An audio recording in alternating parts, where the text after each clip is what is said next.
Hello everyone, कैसे हैं आप लोग। आशा करता हूँ आप लोग अच्छे होंगे, आपकी तैयारी अच्छी चली होगी। तो आपने थंबनेल देख लिया होगा कि आज से हम क्या स्टार्ट कर रहे हैं। ठीक है, तो स्वागत है आपका मेरे इस चैनल पर, एग्ज़ाम हब पर। तो आज से इस चैनल पर मैं स्टार्ट कर रहा हूँ आर्मी जीडी के लिए मैथ का फाउंडेशन बैच। मतलब आर्मी के लिए तो है ही है, बाकी आप किसी और एग्ज़ाम की तैयारी कर रहे हैं तो उसके लिए भी उतना ही ज़रूरी है। क्योंकि अगर बेसिक चीज़ें आती हैं, ठीक है, अगर आपको आपका बेसिक क्लियर है तभी आप किसी और एग्ज़ाम की भी तैयारी कर पाओगे। सबसे मेन है बेसिक। आप किसी भी एग्ज़ाम की तैयारी कर रहे हैं, चाहे किसी भी टीचर से कर रहे हैं, जहाँ मर्जी कर रहे हैं, अगर आपका बेसिक क्लियर नहीं है तो आप मैथ कभी कर ही नहीं पाओगे। ठीक है, तो अगर आप किसी और एग्ज़ाम की भी तैयारी कर रहे हैं तब भी आप ये वीडियोज़ देख सकते हैं। इससे आपका बेसिक क्लियर होगा, क्योंकि मैं इसमें बिल्कुल बेसिक से करवाऊँगा। ठीक है, फाउंडेशन बैच बोला है इसको, तो बिल्कुल एक एक चीज़ समझाता हुआ चलूँगा। अगर जो चीज़ें आपको पता है कि बाकी तो नोट करते हुए चलेंगे, पर आपको अगर कुछ चीज़ें आती हैं, पहले से पता होती हैं, तो आप उनको मत लिखो, और बाकी जो चीज़ें आपको पता नहीं है आप उनको लिखो। ठीक है, मैं तो बोलता हूँ कि अगर आती भी हैं, क्लास देख रहे हैं, मैथ नहीं आता है, तो आप लिख के करो बार बार उनको। ठीक है, साथ साथ में मेरे साथ आप भी लिखो लिखो। और फिर बाद में, फिर पहले हम कंसेप्ट पढ़ेंगे, फिर उसके बाद फिर हम इसके क्वेश्चन करेंगे सारे के सारे, जो भी क्वेश्चन बनते हैं एग्ज़ाम में। तो अगर आपने ये बैच कर लिया तो आपको मैं गारंटी देता हूँ कि आपका मैथ का क्वेश्चन एक भी बार नहीं जाएगा एग्ज़ाम में। ठीक है, आप पूरे के पूरे क्वेश्चन कर पाओगे, इतनी तो मेरी गारंटी है। ठीक है, पर आपको बैच कंप्लीट करना पड़ेगा, ये नहीं कि आधा सा देख लिया आधा सा रहने दिया, फिर नहीं। ठीक है, और अगर आप फाउंडेशन बैच यहाँ से कर रहे हैं तो आपको मैं बोलता हूँ कि आपको कहीं और पढ़ने की ज़रूरत नहीं है। आपको मैं इसमें इतना करवा दूँगा, आपको कहीं और जाने की ज़रूरत ही नहीं रहेगी। ठीक है, तो चलिए स्टार्ट करते हैं आज। मतलब देखो, मैं कर रहा हूँ नंबर सिस्टम से स्टार्ट। ठीक है, नंबर सिस्टम, देन फिर अगर अगला चैप्टर, फिर अगला चैप्टर, इस तरह से चैप्टर वाइज में करवाता हुआ चलूँगा। और मैं इसमें कंप्लीट मैथ करवाऊँगा, ये आप ध्यान रखें। ठीक है, ऐसा नहीं कि नंबर सिस्टम करवा दिया उसके बाद ख़त्म। नंबर सिस्टम होगा, देन HCF LCM। ठीक है, जो भी मैं कंटिन्यू करवाता चलूँगा, जो चैप्टर आपस में लिंक होते हैं, तो उसी हिसाब से मैं आपको करवाता हुआ चलूँगा ये सारा। तो आज से हम स्टार्ट कर रहा हूँ नंबर सिस्टम। ठीक है, और नंबर सिस्टम स्टार्ट कर रहे हैं तो नंबर सिस्टम में सबसे फर्स्ट पे करेंगे क्लासिफिकेशन ऑफ नंबर्स। नंबर्स कितनी तरह के होते हैं आप सभी को पता होना चाहिए। ठीक है, तो क्लासिफिकेशन ऑफ नंबर्स, इससे फिर फर्दर फिर आगे हम यूनिट डिजिट वगैरह, प्लेस वैल्यू, सब कुछ करेंगे नंबर सिस्टम का। ठीक है, अब कुछ बैचेस में ये करवाते नहीं है क्लासिफिकेशन ऑफ नंबर्स क्या है, और ये हर एग्जाम के लिए जरूरी है क्लासिफिकेशन ऑफ नंबर, इसी में से क्वेश्चन बन जाते हैं आपके एग्जाम में। तो देखो, classification of numbers, first number, number होते हैं दो तरह के आपके। ठीक है, नंबर आपके दो तरह के होते हैं, एक होते हैं रियल नंबर। अगर आपको नहीं पता है तो आप साथ में लिखते हुए चलें। ठीक है, रियल नंबर्स, और एक होते हैं imaginary, imaginary numbers. Copy pen लेके बैठें और साथ में नोट करते हुए चलें। Real number, imaginary. रियल होते हैं आपके वास्तविक संख्याएं, वास्तविक संख्याएं, और इमेजिनरी होती हैं आपके पास काल्पनिक संख्याएं, काल्पनिक संख्याएं। ठीक है, तो क्लासिफिकेशन ऑफ नंबर, हमने नंबर को दो तरह से बांट दिया, एक बोला हमने रियल नंबर और दूसरा हमने बोला इमेजिनरी नंबर। देखो, हम जो पढ़ेंगे वो पढ़ेंगे रियल नंबर्स, सारे के सारे नंबर जो है वो रियल नंबर्स हैं। तो इमेजिनरी नंबर्स क्या होते हैं, अगर अंडर रूट के अंदर, ठीक है, अगर अंडर रूट के अंदर माइनस लगाओ, -2, -1, ठीक है, ऐसे -2, -3, अगर रूट के अंदर माइनस लगाया तो ये सारे के सारे नंबर क्या हैं, इमेजिनरी। और इसको लिख सकते हैं 1 आयोटा। ठीक है, ये हो गया 2 आयोटा, और इसको लिख सकते हैं 3 आयोटा। अच्छा, अब जिस भी नंबर के साथ ये आई लगाओ, आई मीन्स आयोटा, इसको बोलते हैं आयोटा। अगर किसी भी नंबर के साथ आयोटा लगा है तो हम उससे पता लग जाता है कि कौन सा नंबर है, इमेजिनरी, काल्पनिक संख्याएं हैं। ठीक है, ये काल्पनिक संख्याएं। अच्छा, तो रियल नंबर्स क्या होते हैं, रियल नंबर होते हैं वास्तविक संख्याएं जिनको हम नंबर लाइन पर रिप्रेजेंट कर सकें। ठीक है, अगर रियल नंबर की थोड़ी सी डेफिनेशन के हिसाब से देख लें तो जिन संख्याओं को नंबर लाइन पर रिप्रेजेंट किया जा सके, ठीक है, नंबर लाइन पर रिप्रेजेंट किया जा सके, नंबर लाइन पर रिप्रेजेंट कर सके,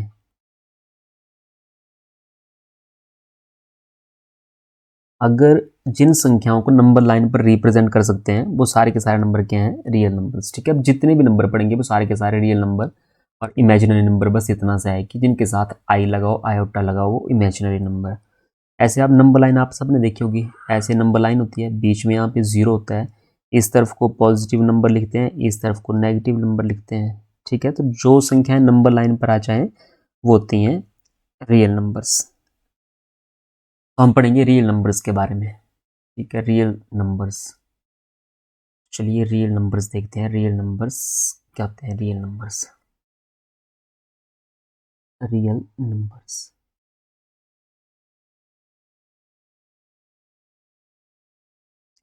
रियल नंबर्स। ठीक है, अब रियल नंबर्स को भी मैं दो नंबर्स में बांट रहा हूँ। एक मैं बोलूँगा इंटीजर, एक होते हैं आपके इंटीजर, और दूसरे आपके होते हैं डेसिमल। डेसिमल, ठीक है। इंटीजर हम अलग पढ़ेंगे, डेसिमल अलग पढ़ेंगे। ठीक है, रियल नंबर मैंने दो तरह में बांट दिए, एक को मैंने बोला इंटीजर, एक को मैंने बोला डेसिमल। अच्छा, इंटीजर को आप बोलते हैं पूर्णांक और डेसिमल का मतलब होता है दशमलव।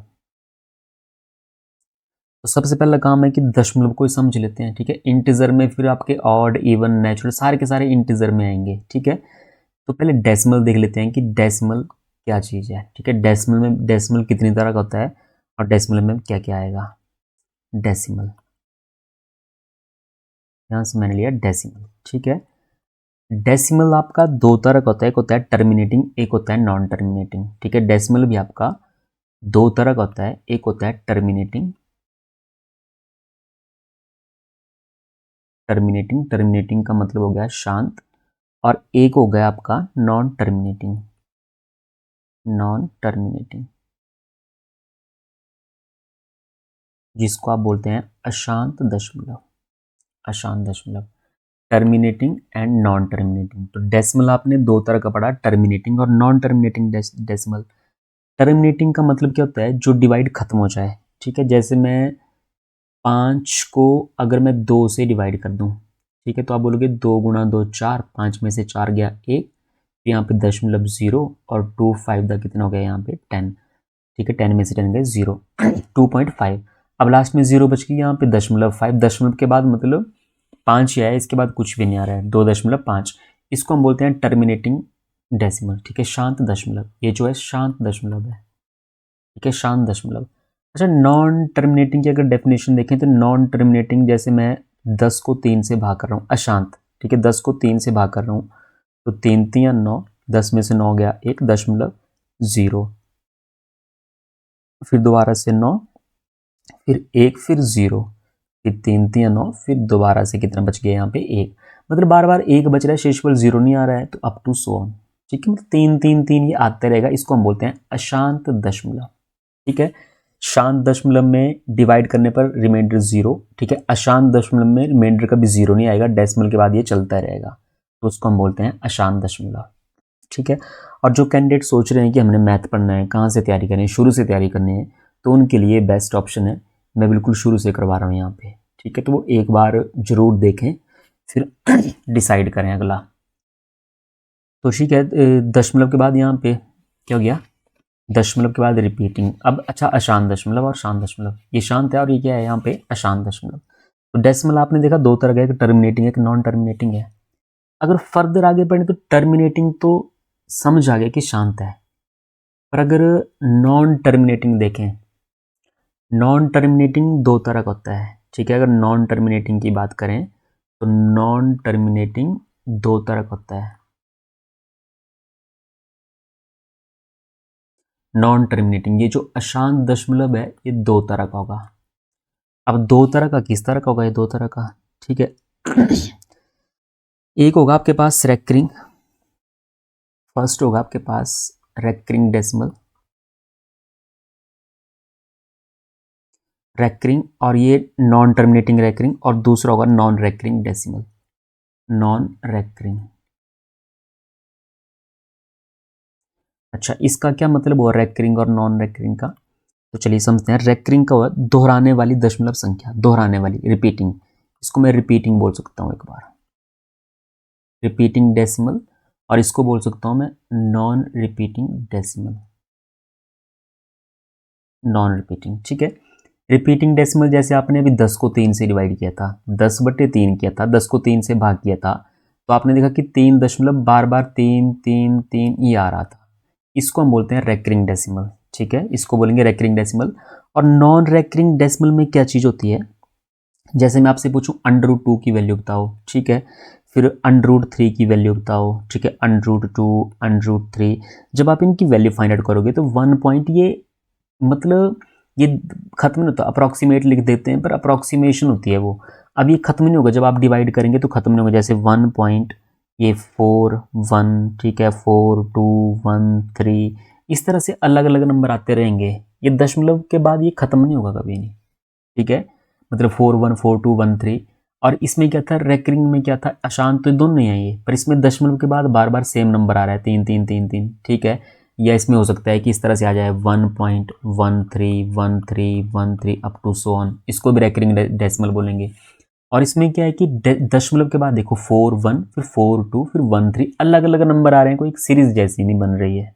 ठीक है, वैसे √3 का करेंगे तो 1.73 अप्रॉक्सीमेट इतना लिखते हैं, पर 1.73 के बाद भी ये खत्म नहीं होता, 2 0 5 0 3 अप टू सो ऑन, ये चलता रहेगा, इसको हम बोलते हैं नॉन रेकरिंग डेसिमल, मतलब अशांत दशमलव। ठीक है, अशांत दशमलव दो तरह का होता है, एक होता है रेकरिंग, मतलब दशमलव के बाद सेम नंबर आते रहेंगे, और नॉन रेकरिंग, ठीक है, दशमलव के बाद अलग अलग नंबर आएंगे, ये हो गया आपका अशांत दशमलव। कई पेपर में पूछ जाता है, फ्रैक्शन दी जाती है, पूछ लेते हैं तो बताओ इनमें से रेकरिंग डेसिमल कौन सा है, इनमें से नॉन रेकरिंग डेसिमल कौन सा है। ठीक है, तो आपको ये पता होना चाहिए रेकरिंग और नॉन रेकरिंग के बारे में। ये हो गया आपका दशमलव, दशमलव आपका हो गया। चलिए अब नेक्स्ट देखते हैं, दशमलव हो गया तो अब करेंगे इंटीजर। इंटीजर, इंटीजर आपका होता है पूर्णांक। ठीक है, इंटीजर का मतलब हो गया पूर्णांक।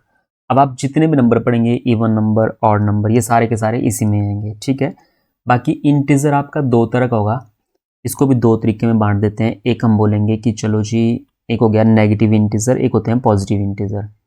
ठीक है, नेगेटिव इंटीजर, नेगेटिव इंटीजर, और दूसरा हम बोल देते हैं पॉजिटिव इंटीजर या whole numbers. Positive integer, positive integer, ठीक है, नेगेटिव इंटीजर, पॉजिटिव इंटीजर। जैसे आप नंबर लाइन लगाते हैं, ठीक है, तो बीच में 0, इस तरफ को हम पॉजिटिव नंबर लिखते हैं, इस तरफ को हम नेगेटिव नंबर लिखते हैं। ठीक है, 0 भी एक क्या है, इंटीजर। इस पॉजिटिव इंटीजर होते हैं, नेगेटिव इंटीजर होते हैं धनात्मक और ऋणात्मक। ठीक है, 0 भी क्या है, एक इंटीजर, 0 भी एक इंटीजर है। और 0 क्या होती है, न्यूट्रल, ना तो पॉजिटिव होती है ना तो नेगेटिव होती है, ये ध्यान रखना। 0 होती है न्यूट्रल, ना तो पॉजिटिव ना तो क्या होगी, ये नेगेटिव होगी। ठीक है, अच्छा, तो हम करेंगे पॉजिटिव इंटीजर। ठीक है, पॉजिटिव इंटीजर, ये लग गया पता आपको, इंटीजर नेगेटिव इंटीजर हो गए, पॉजिटिव इंटीजर हो गए, और 0 भी क्या होती है, एक इंटीजर। ठीक है, न्यूट्रल, नेचुरल मत लिख देना इसको कहीं। ठीक है, न्यूट्रल।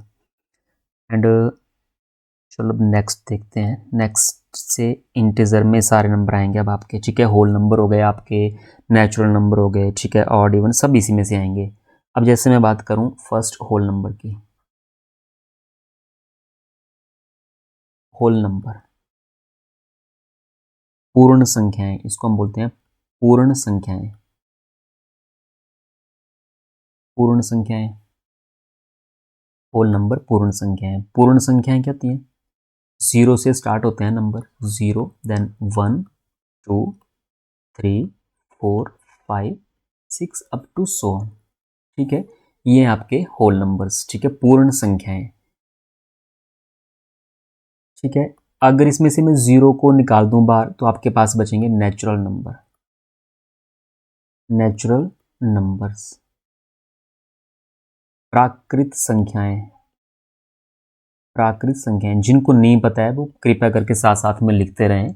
ठीक है, सबसे ज़रूरी चीज़ें आपको ये पता होना चाहिए। ठीक है, जैसे जैसे आप पढ़ते जाएंगे बैच में तो आपको समझ आएगा कि नहीं मैं क्यों करवा रहा हूँ ये चीज़ें। ठीक है, इसमें से क्वेश्चन बनते हैं, और मैंने कई पेड बैच देखे हैं कहीं पे, तो वो क्या करते हैं, उन्होंने क्लासिफिकेशन ऑफ नंबर करवाया नहीं है, ना होल नंबर ना नेचुरल, सीधे क्वेश्चन करवा रहे हैं, कोई पता नहीं है क्या करना है। और क्वेश्चन तो इसमें से बनते हैं आर्मी जीडी में। ठीक है, आप जीडी का एग्जाम आपने दिया होगा पहले किसी ने, आपको पता होगा यहीं से क्वेश्चन बन जाते हैं क्वेश्चन।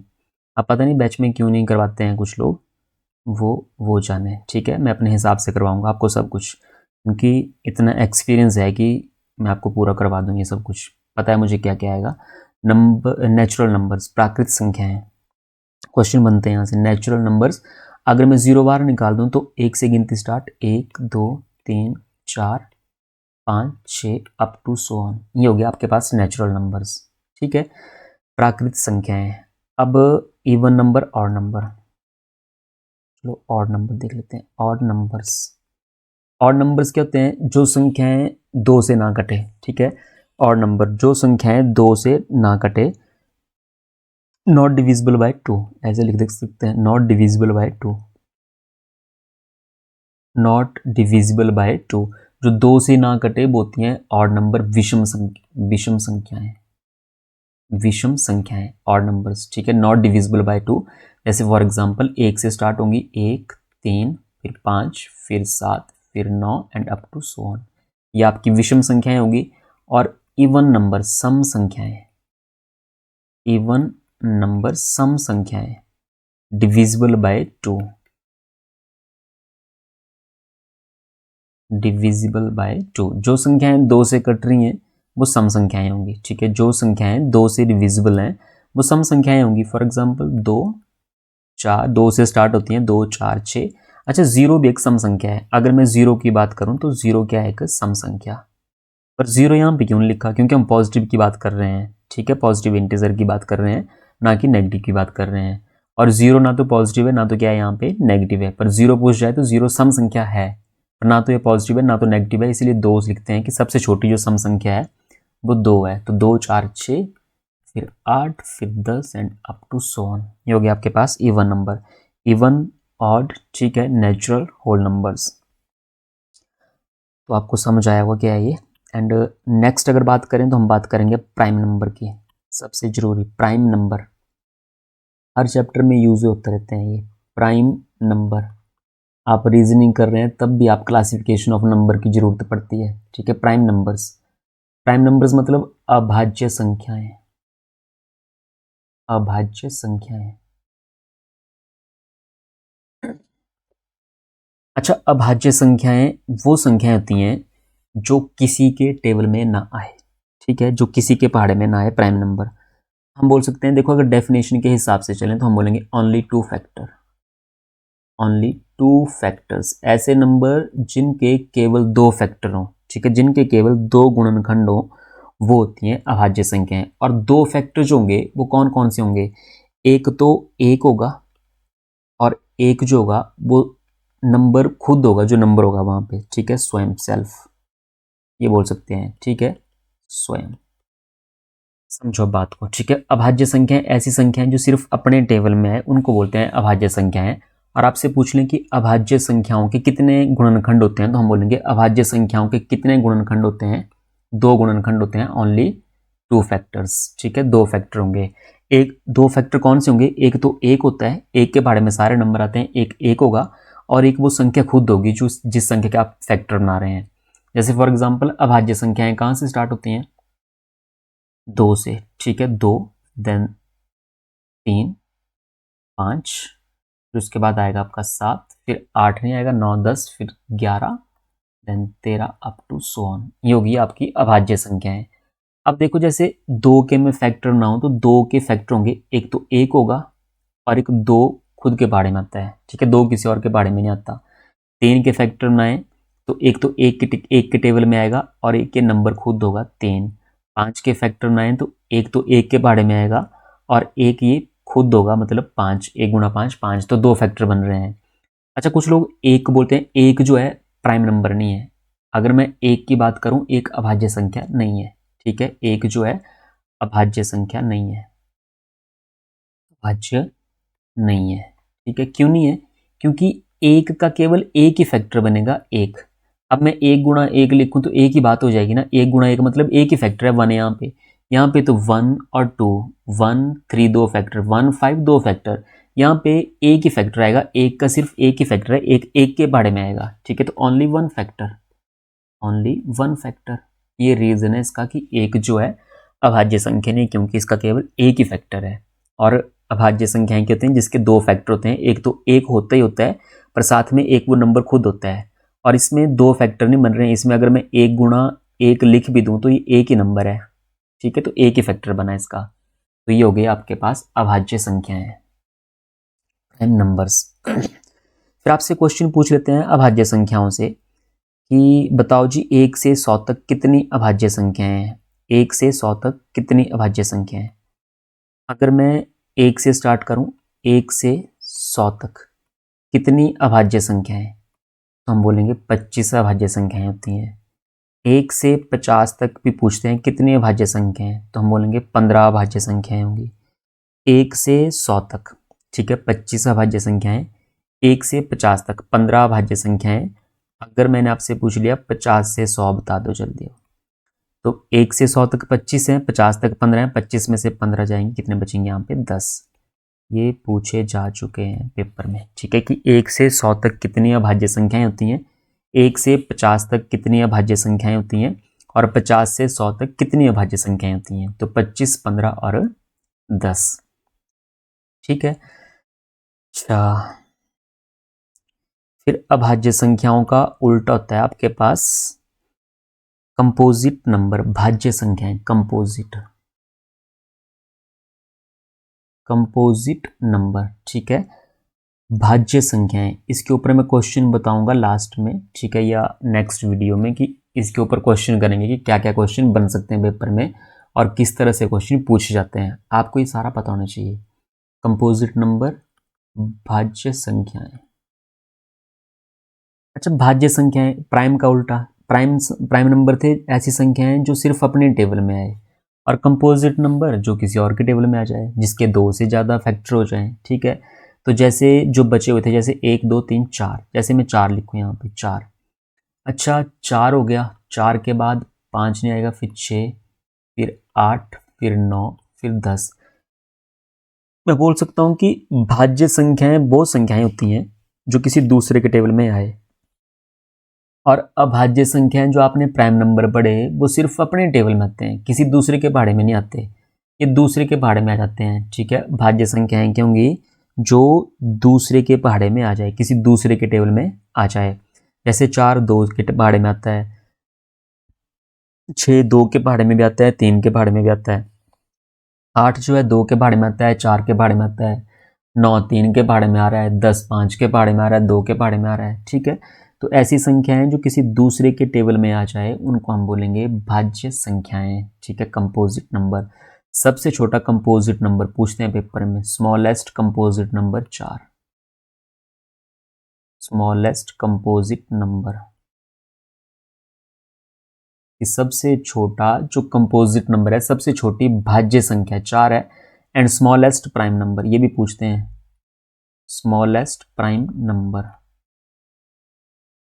स्मॉलेस्ट प्राइम नंबर, सबसे छोटी अभाज्य संख्या कितनी होती है, 2। स्मॉलेस्ट प्राइम नंबर 2 है, और स्मॉलेस्ट कंपोजिट नंबर कितना है यहाँ पे, 4, ठीक है जी। अच्छा, फिर इसी से रिलेटेड प्राइम और कंपोजिट से रिलेटेड एक और चीज आती है जी, को प्राइम नंबर, को प्राइम नंबर। को प्राइम नंबर क्या होते हैं, इनको बोलते हैं सह अभाज्य संख्याएं, हिंदी में बोल देंगे सह अभाज्य संख्याएं, सह अभाज्य संख्याएं। सह अभाज्य संख्याएं मतलब, अब इसमें क्या होता है कि कोई दो नंबर होंगे, दो नंबर का पेयर होगा जिनका HCF कितना होगा, HCF जो होगा 1 होता है, कुछ कॉमन नहीं होता। को प्राइम नंबर होते हैं जिनका HCF कितना होता है, 1, ठीक है। जरूरी नहीं है दोनों प्राइम नंबर हो, या मतलब ठीक है ना, को प्राइम का मतलब ये नहीं कि प्राइम नंबर हो दोनों। जैसे मैं लिख रहा हूँ, एक मैंने नंबर लिख दिया 9, एक नंबर मैंने लिख दिया 13, क्या ये को प्राइम नंबर है, तो आप बोलोगे हाँ को प्राइम नंबर है। क्यों है को प्राइम नंबर, क्योंकि 9 और 13 में कुछ भी कॉमन नहीं है, ना 9 के पहाड़े में 13, ना 13 के पहाड़े में 9, ना किसी दूसरे के पहाड़े में ये दोनों नंबर आते हैं, ठीक है। तो 9 और 13 हम बोलेंगे इनका HCF 1 है, तो ये क्या होंगे, को प्राइम नंबर, को प्राइम नंबर, ठीक है। ये जरूरी नहीं है कि 9 यहाँ पे प्राइम होना चाहिए, 13 तो प्राइम है, पर जरूरी नहीं है कि दूसरा नंबर भी प्राइम हो यहाँ पे। जैसे एक नंबर 4 लिख दूं, एक नंबर 7 लिख दूं, तो इनका HCF भी एक होगा, ये भी को प्राइम नंबर है। ठीक है, जिनका HCF एक हो वो को प्राइम नंबर। ठीक है, 4 के बारे में 7 नहीं आएगा, 7 के बारे में 4 नहीं आएगा, किसी कॉमन के बारे में दोनों नहीं आएंगे। ठीक है जी। अच्छा, अगर मैं आपसे पूछ लूं कि 9 और 12 क्या ये को प्राइम नंबर है? बताओ जल्दी, क्या ये को प्राइम नंबर है? आप बोलोगे नहीं, ये को प्राइम नंबर नहीं है, ये को प्राइम है, ये को प्राइम है। ठीक है, ये को प्राइम नंबर नहीं है। क्यों नहीं है को प्राइम नंबर? क्योंकि इनका HCF 3 है, 3 कॉमन है इनमें, 3 से 9 भी कटता है, 3 से 12 भी कट रहा है। ठीक है, मतलब एक दूसरे से कटने नहीं चाहिए, किसी एक के पहाड़े में दोनों नहीं आने चाहिए। ठीक है, वो होते हैं को प्राइम नंबर, जिनके बीच में कुछ कॉमन ना आए। ठीक है, कुछ भी कॉमन ना हो। को प्राइम का मतलब क्या हुआ? दो नंबर जिनके बीच में कुछ भी कॉमन ना हो, कुछ भी कॉमन ना हो। ठीक है, कुछ भी कॉमन ना हो, पर एक तो कॉमन होगा सब में। ठीक है, एक जो है यूनिवर्सल कॉमन है, तभी बोला कि HCF एक होना चाहिए, बाकी कुछ भी कॉमन नहीं होना चाहिए, वो होते हैं को प्राइम नंबर। ठीक है, अभाज्य संख्याएं। नेक्स्ट देखते हैं। अब आपको, आपके लिए मेन चीज आई रैशनल नंबर और इर्रेशनल। तो सबसे पहले रैशनल नंबर देख लेते हैं। रैशनल नंबर, रैशनल नंबर इनको हम बोलते हैं परिमेय संख्याएं।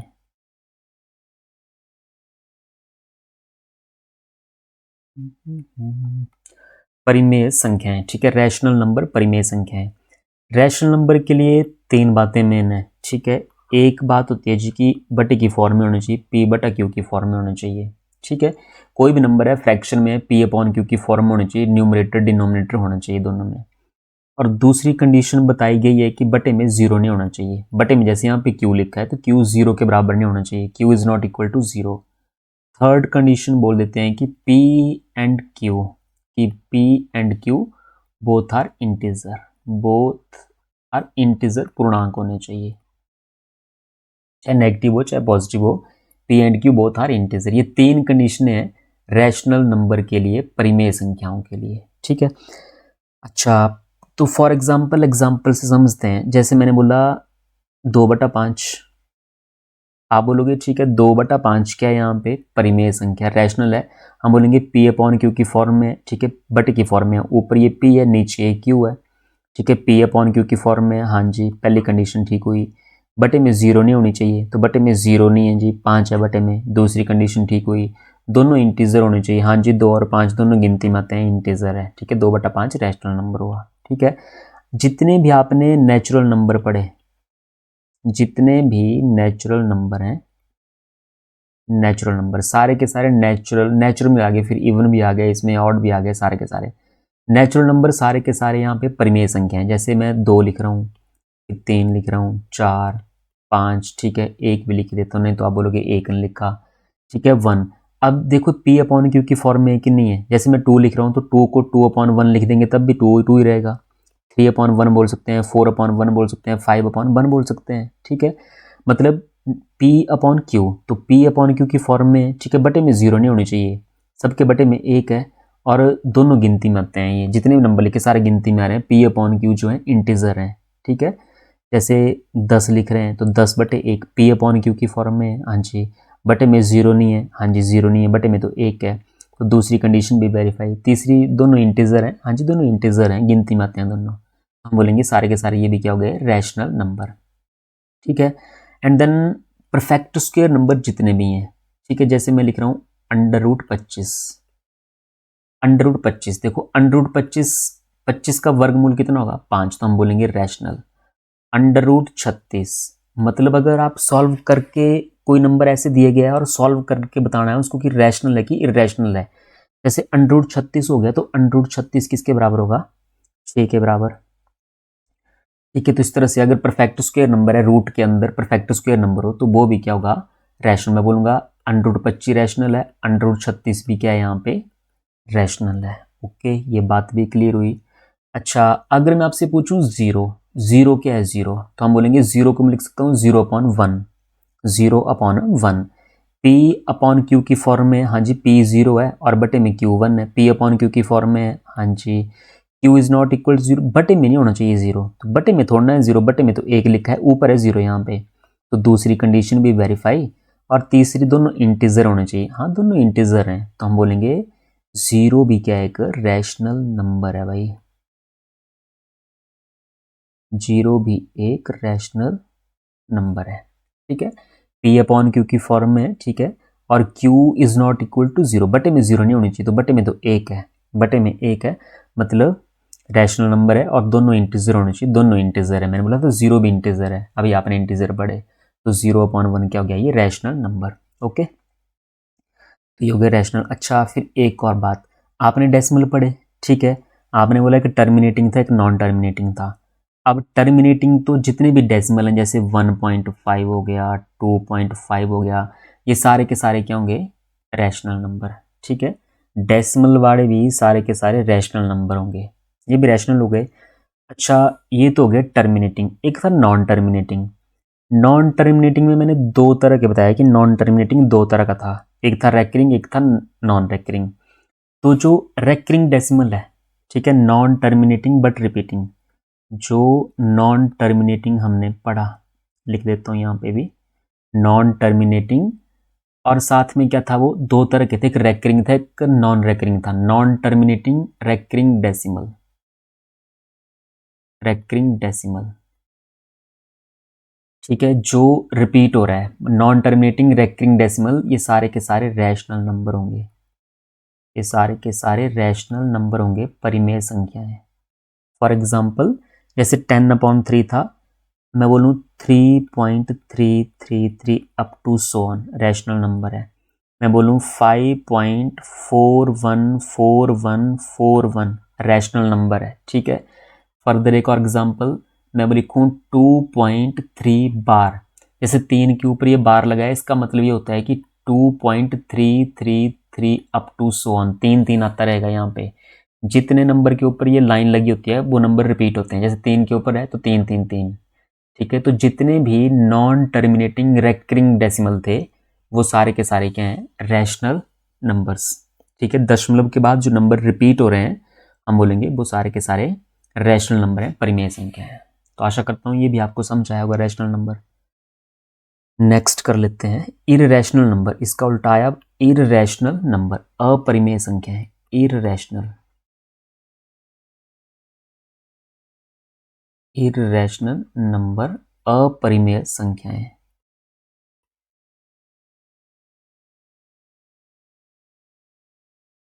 बड़ी बार क्वेश्चन पूछे गए हैं हर एग्जाम में, कई एग्जाम में पूछ जाते हैं रैशनल और इररेशनल के क्वेश्चन। अपरिमेय संख्याएं, अपरिमेय संख्याएं कैसी संख्याएं होंगी, देखो अपरिमेय संख्याएं जिनको p/q की फॉर्म में नहीं लिखा जा सकता है, ठीक है, सीधी सी डेफिनेशन है, जिनको p/q की फॉर्म में ना लिखा जा सके, जिनको p/q की फॉर्म में ना लिखा जा सके,